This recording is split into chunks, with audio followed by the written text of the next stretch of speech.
Hi, welcome back to the League-Kempner House in Galveston, Texas. We're a nonprofit set up to restore and open this incredible house to the public. And we've been working hard the last month or so getting our yard ready for a fundraising event, the East End Historical District Association Fall Garden Tour. And we've cleaned the yard up a lot, but we have a long ways to go, and we were looking for some ways to make it more appealing for people to be drawn out into this yard. It's almost half an acre. It's big, and we need something to get people to really go out and explore. So we were thinking of seating options. Now, a problem with the climate down here is that everything gets corroded. Any kind of metal rust or deteriorates, wood rots. So Joe and I were talking about it, and we came up with the idea of concrete. We love the huge, incredible concrete bench that sits at the front of the house. And there are a lot of other odd concrete things that have been left scattered around the property, like some really neat planters and some really weird statues. So I got on the internet and looked at concrete furniture places in Houston, and turns out there was one not 15 minutes or so from my house. So Joe and I headed up. It was a bit of a rainy day to check out this place. And I couldn't believe it when we got there. It was huge. It just kept going and going and going and going. We walked around all over the place. We couldn't even find anybody working there, and we were just awestruck by the amount of cool things this place had.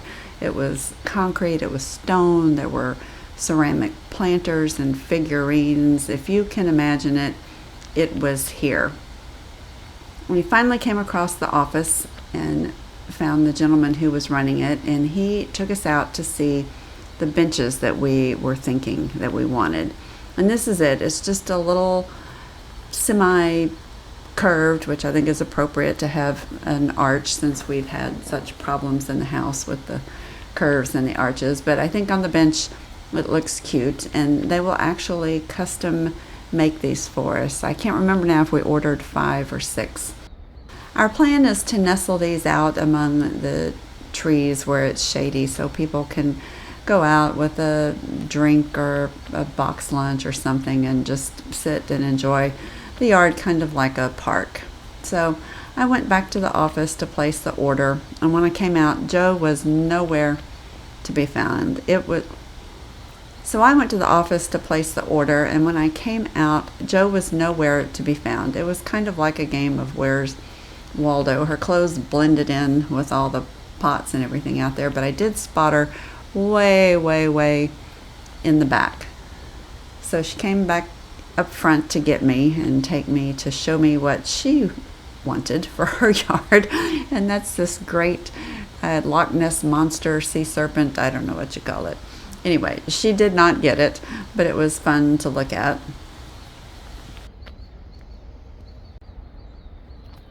Then she found something else she wanted, and that's this giant slab of a rock with a gas propane fire ring in it, and I can just see her sitting there and setting herself on fire. So that was a big no. That's a clear violation of our safety first rule. That's not something we would have on the property. I found that these really interesting pots that are shaped like heads, and I've seen them online before with ivy and ferns in them, and they're really cute when they're planted, but we weren't shopping for that today, so I left it behind. I'm not really good with plants anyway. I tend to kill everything. We did come across this really beautiful fountain, which is just the kind of thing we need maybe in the back of the garage up next to the fence where there's that opening. It was pretty pricey, so that is not on the agenda for today, but maybe someday in the future we can have something like this when we start cleaning up the garage to make it an event space. Y'all still doing okay over there? Yeah. We're still finding stuff. Yeah. We have been working incredibly hard here in the yard to get things ready for the garden tour, which is a big fundraiser for us.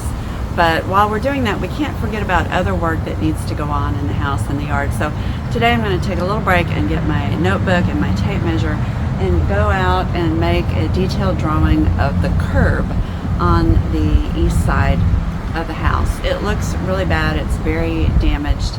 It will not be a very expensive repair. We have the brick, and the next time Ricardo comes, I want him to be able to fix that, make it look a little bit nicer. We've worked real hard on our curb appeal overall, just because we want to be a good neighbor and we want to show off the house and make people notice it and want to come in.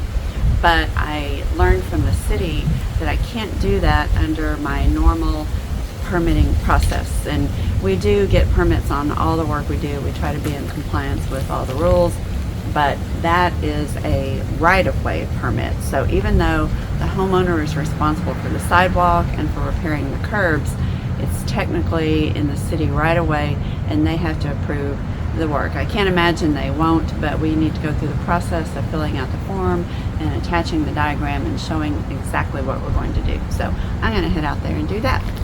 The city came and picked up that big pile of trash we have, but I need to get the rake out here and clean this up. But you can see that originally the curbs were made of brick, and the brick is on edge and rounded, and they were actually molded that way. Now, unfortunately, big sections are missing. So this was damaged by the oak tree. There's a big section missing down there, and another section missing near the curb. Let me show you the other end.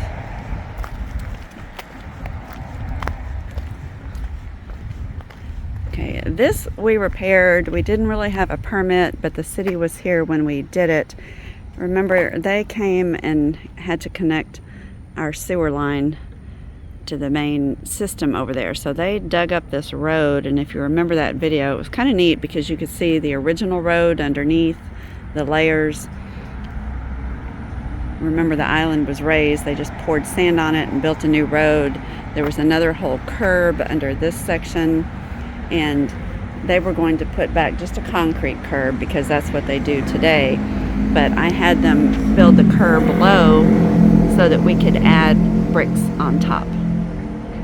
So this was done as part of putting this back from the sewer line connection.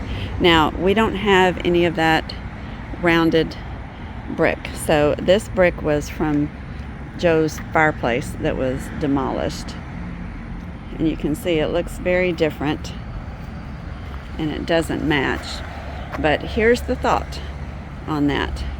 We're going to actually turn this into a flower bed and have brick going back to the sidewalk and have a blooming bed on either side of the driveway, and they'll match and look purposeful.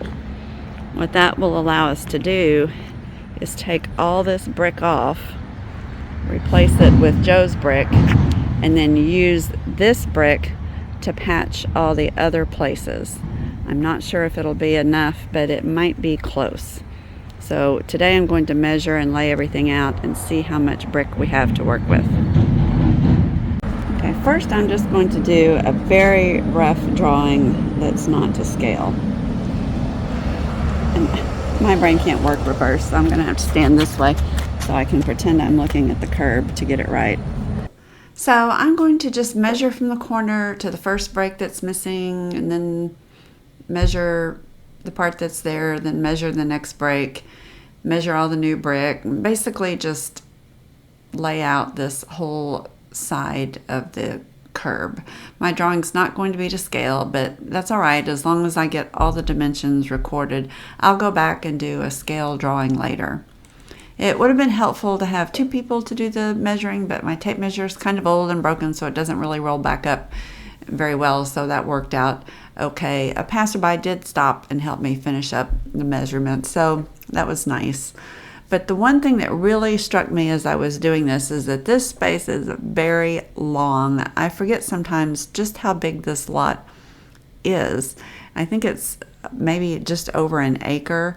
And so this side, the east side of the property that borders 17th Street, is 260 feet long. That's a long curb. And it turns out, after I did all that measuring, that there won't be nearly enough brick, even if I do create that bed on either side of the driveway and pick up and reuse that antique brick. It's not enough to repair all the missing spots. We're going to be several feet short. So it's not going to look right if we don't use the old rounded brick. I mean, it's okay to make the planters on either side of the driveway out of the new brick. As I said, that will look purposeful. But for this whole illusion to work, the rest of that brick needs to be the antique brick. So I'm thinking now that I'm going to have to take one of those curved bricks and see if I can cut that radius on my brick saw. I think I can. It will be very tedious because they're set up on edge, so one brick doesn't cover very much linear space. So I'll have a lot of them to cut, but the brick is relatively soft and I've cut some shapes before, so I'll just have to set up my saw and do some test cuts and see how that works. But for now, the project will have to be on hold while I figure that out. I will go ahead and file for the permit because I don't know how long it takes to get that approved, and they're good for like a year, and then that will buy me some time to get some bricks cut. That's work I can do just whenever as filler. Jo showed up a little bit later. She was coming down to help me do some chores around here. When we finished up with all those tasks, we headed over to McNatt Contracting to see the progress on our parlor windows. As you remember, Ben and his crew came to the house to take some detailed measurements of those windows, and they made some templates, and then they were going back to the shop to start the frame assembly there. It's been about a week and a half, and we wanted to see what progress was being made. Ben's not here, but Matthew's here, and here are our windows. And you can look, they're all kind of blocked together. Here's that sill, and this is what Ben was talking about. It's at an angle, and then these side pieces are actually flared out. So it's an angle on an angle. That's why they're so difficult to make. And they're so big. And they're so big. When they're all together in one piece, it's huge. But don't they look pretty? It's going to be a really fun install. Fun. You said it's going to be a fun install? The harder it is, the funner it is. The harder it is, the funner it is. Oh, That's the talk loud. Our mic is dead. Oh, yeah. This was the existing one that's getting replaced. Yeah, so this is the template they've been working from. You can see, not in good shape. That's that added on later Yeah. piece. Yeah, you can see down here. Not much left. Not much left. And that was the best of the three. I knew y'all were coming. I cleaned up. Oh, you don't have to clean up. We don't have to clean up. We just wanted to show what's going on. So this is a dry fit. Here's that template we made, so that there's no question what the arch is. And this is the bottom sash, and then the top sash, because remember, they're different. Because of course. Because of course. Feel how, isn't that pretty wood? It's a shame to paint it. Yeah, that's so pretty.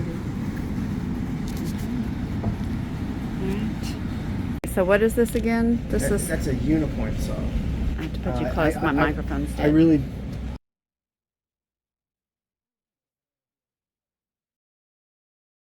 You know, it's a unipoint. Because it cuts. does. Monarch. It's. Unipoint. Unipoint.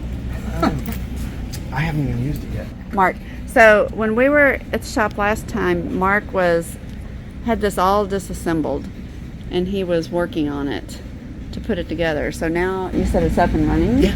And you actually used it on datas that's on the door frame right there for that really pretty door they're working on.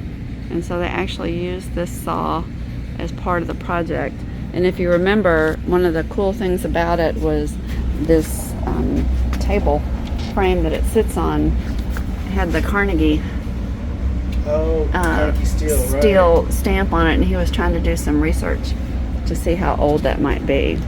But look, it's all back together and works great, and probably better than anything you could buy today.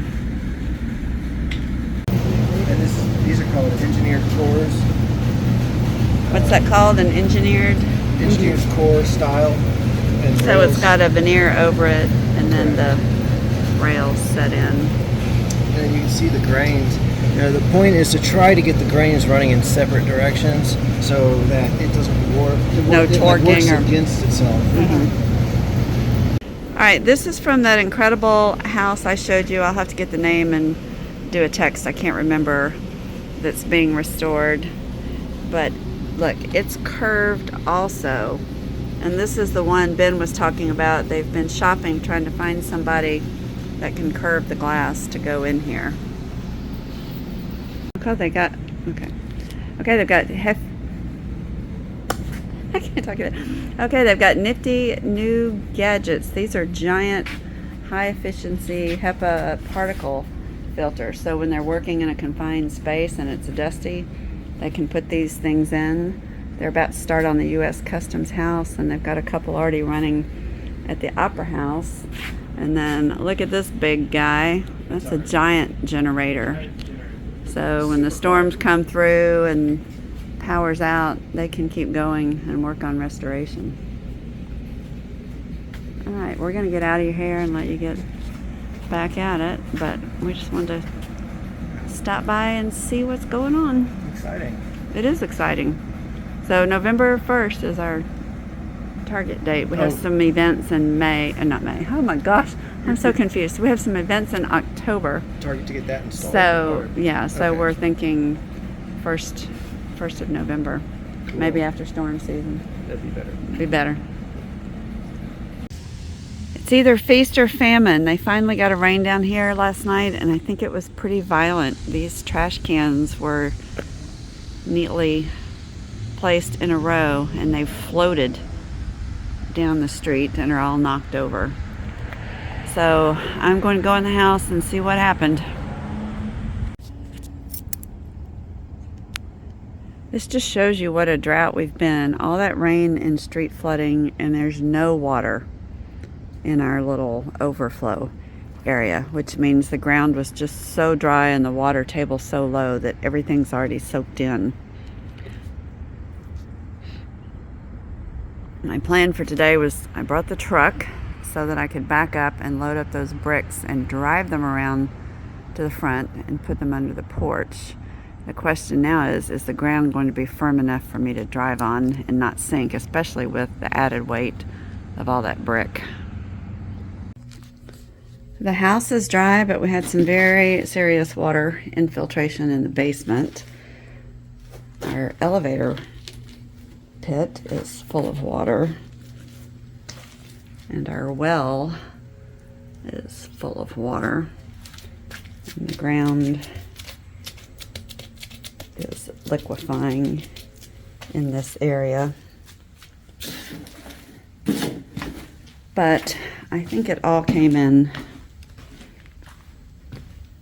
through this door, because look how washed out this space is now with water running in. So we already knew that was a problem and needs to be addressed when we're pouring the slab, but it's caused quite a mess down here today. And it caused all my no float mulch to float out. So much for that representation. Last weekend we had a volunteer work day, and Alfred and his helper Pepper came with a 10-foot, well maybe it's a 12-foot long pole saw and a chainsaw, and did a lot of cleanup in the yard. Alfred has been emailing me about volunteering and about donating some furniture to the house, and he's just so kind. He spotted us out working in the yard actually a couple weeks ago and noticed that we needed help with this big dead queen palm tree that the freeze killed, and he offered to take it down for us. So we didn't get to it that first work day, but he came back, and they are getting prepared by laying down some big 6x6s that we have, because this thing is heavy. When it hits the ground, there's a good chance it could shatter that sidewalk. So they want it to hit those timbers out in the grass first to take the force of that impact.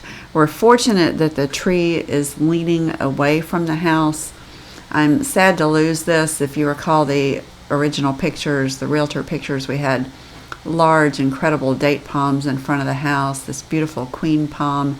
Everything up front was lush and gorgeous, and now fungus has killed the date palms, and the freeze and the heat have killed this queen palm. So sadly, it's going to have to go, and right now it looks really bad. And as I said, we're getting ready for that East End Historic District garden tour, and we just don't want a big dead palm tree in the front. So I'm very grateful. These guys have already put in one hard work day, and they had a really hard work day here and actually came back on the next day when I wasn't here and finished up this work. So the volunteers that we've had have just been amazing. There's another volunteer, Michael, who actually made the shirts for us and donated those for free so that we can sell in our shop and profit from that. He's in the back working today, also doing some gross dirty work trying to clean out the garage space.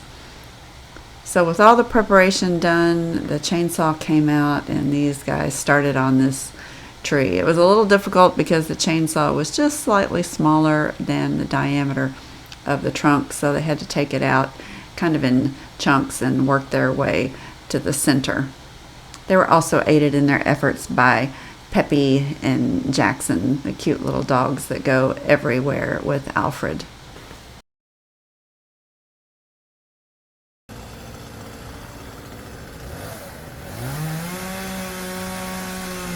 Another thing that made this difficult is just the way palm trees grow. They are very fibrous. They don't have a solid trunk like regular trees do. It's almost like a bunch of strings compressed together on the inside, and they really dull a chainsaw quickly. So if you don't have a super sharp chainsaw, it's really tough to get through, which is one reason Alfred didn't cut this down on the first day. He wanted to get a new chainsaw blade and start with something really sharp to begin with as he was attempting to cut this thing down.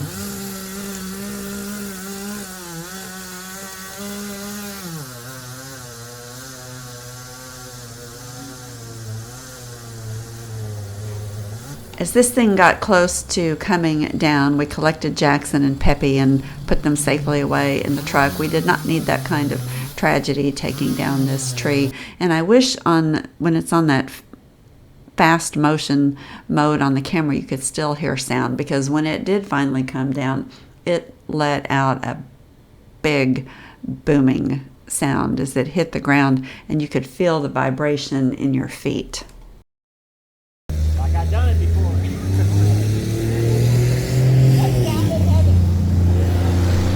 I don't know what it is about this house, if it's just so fascinating or if the people of Galveston are just so nice, but as Alfred was cutting down the tree, a gentleman with the lawn maintenance company pulled up, got out of his truck, and stood on the other side of the fence and chatted with me and watched. And I don't know if he was just bothered by our age or just wanted to help, but as soon as this tree hit the ground, he hopped the fence, took the chainsaw from Alfred, and proceeded to cut the tree up into small sections while we all stood and watched.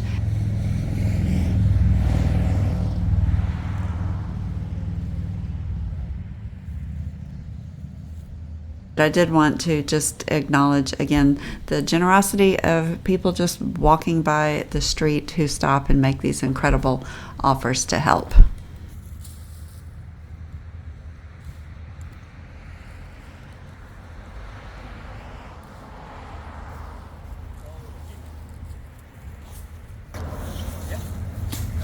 Let me show you what the inside of this thing looks like.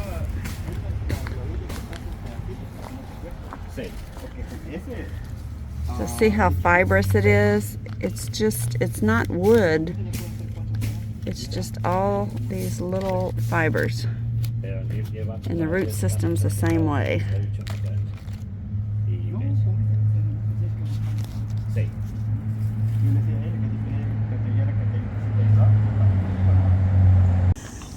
Before I forget, I have to introduce a very special volunteer. While we were over cutting the palm tree, or I was watching the cutting of the palm tree, Michael's been over here making our fake flower bed. And this is Michael. Hi. And he's wearing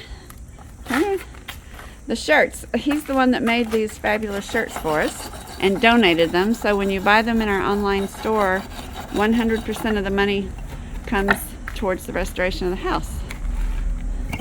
And he's a little sweaty. Back up front, these guys were picking up these sections of palm tree and putting them in the back of the truck. Fortunately, the ground is so hard we're able to drive on it and not leave ruts. That's from the drought that we've been having. Even that rain didn't make it soft enough to make a difference. So it was really convenient. They're still heavy, and it took a lot to get them up in the truck, but once they were in the truck, we could drive them over to the trash pile out in the street and just push them off the truck. So it's a much easier way to get these things out of the yard. Otherwise, we'd have to use our two-wheel appliance dolly and drag them across the yard one at a time, and that would have taken quite a while to do. So work smarter, not harder. Look how hard it hit. It crushed that laminated beam. Just smashed it. Huge thank you to Pepper, Alfred, and Michael, our volunteers today. So much was accomplished, and it was all hard, dirty work. I'm so appreciative of these guys coming and helping out today. And Alfred had one more little surprise for me. League-Kempner, you monogrammed it. I did, yeah. What font is that? I have no idea. Chainsaw. Chainsaw font. Well, thank you. So that's it here from the League-Kempner House in Galveston, Texas. Thanks for watching. Join us again next week as we continue on this journey to restore this incredible house.